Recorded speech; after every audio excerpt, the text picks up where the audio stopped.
പപ്പടം പിന്നെ ഈ മഴയും കഞ്ഞിയും മുറിച്ചിട്ട പപ്പടം കഴിക്കാത്ത നീ കഴിക്കുക. ഉപ്പിട്ടില്ലല്ലേ? ഉപ്പ് ഇവിടെ ഇരിക്കുന്ന അതിനാ ഉപ്പിട്. പനി വന്നാൽ പോലും കഞ്ഞി കുടിക്കാത്ത സാഹചര്യങ്ങളാണ് നമ്മള് നേരെ പിടിപ്പിക്കുന്നത്. ചോറ് ഭയങ്കര കഞ്ഞി കുടിക്കുന്നതിനാണെങ്കിൽ ഭയങ്കര സ്റ്റാൻഡേർഡ് ആ താല്പര്യം. ചോറ് ഭയങ്കര ഇഷ്ടമാണ്. പക്ഷെ കഞ്ഞിയോളം വലിയ താല്പര്യമില്ല. ഇഷ്ടമുള്ളതിൻ്റെല്ല കഞ്ഞി കുടിക്കുന്ന സമയത്ത് അതിൻ്റെതായ ഒരു ഫീൽഡ് കഴിക്കണേ. അതെല്ലാം മത്തി വറുത്തതൊക്കെ ഉണ്ടെങ്കിൽ എക്സ്ട്രാ ടേസ്റ്റ്. ഇപ്പൊ ഞങ്ങൾ മെയിൻ കഞ്ഞി അന്വേഷിച്ചത് റോമിന് സുഖമല്ല, ചിക്കടിച്ചു കഞ്ഞി വേണം. ഞങ്ങളുടെ ഓഫീസിന് തൊട്ട് ഓപ്പോസിറ്റാണ് കഞ്ഞിക്കട. ₹5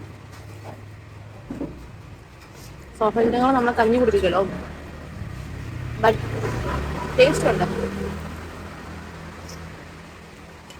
3 സൈഡും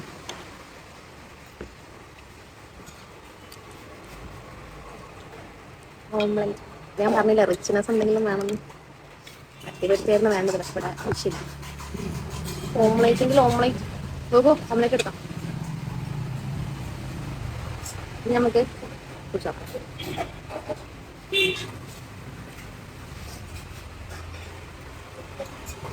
മത്തി പരിശീലനത്തിലെല്ലാം പിന്നെ മോര്.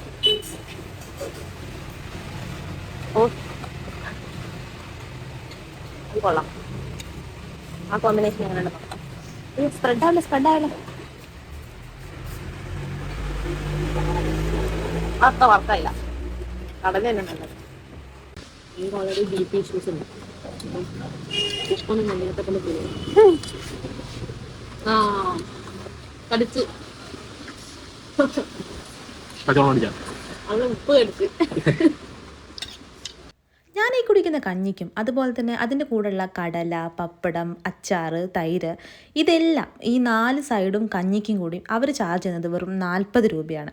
40 രൂപയ്ക്ക് അത് വെർത്താണ്. ഞാൻ ഈ കോഴിക്കോട് കാണാതിരുന്നതും കൊച്ചിയിലെത്തിയ സമയത്ത് കൂടുതൽ കണ്ടുകൊണ്ടിരിക്കുന്നതും ഇവിടെ കുറേ കഞ്ഞിക്ക് വേണ്ടി സ്പോട്ടുകളുണ്ട്. ഇവിടെയുള്ള ആളുകൾ അത് പ്രിഫർ ചെയ്യുന്നത് കൊണ്ടാണ് എന്ന് ഞാൻ കരുതുന്നു. പക്ഷേ കുറേ കഞ്ഞി സ്പോട്ടുകളുണ്ട്. ഞാൻ കോഴിക്കോട് അധികം കഞ്ഞിക്ക് വേണ്ടിയിട്ട് പ്രിഫർ ചെയ്തിട്ട് സ്ഥലമില്ല. ഇവിടെ കഞ്ഞി മാത്രമേ കിട്ടുള്ളൂ.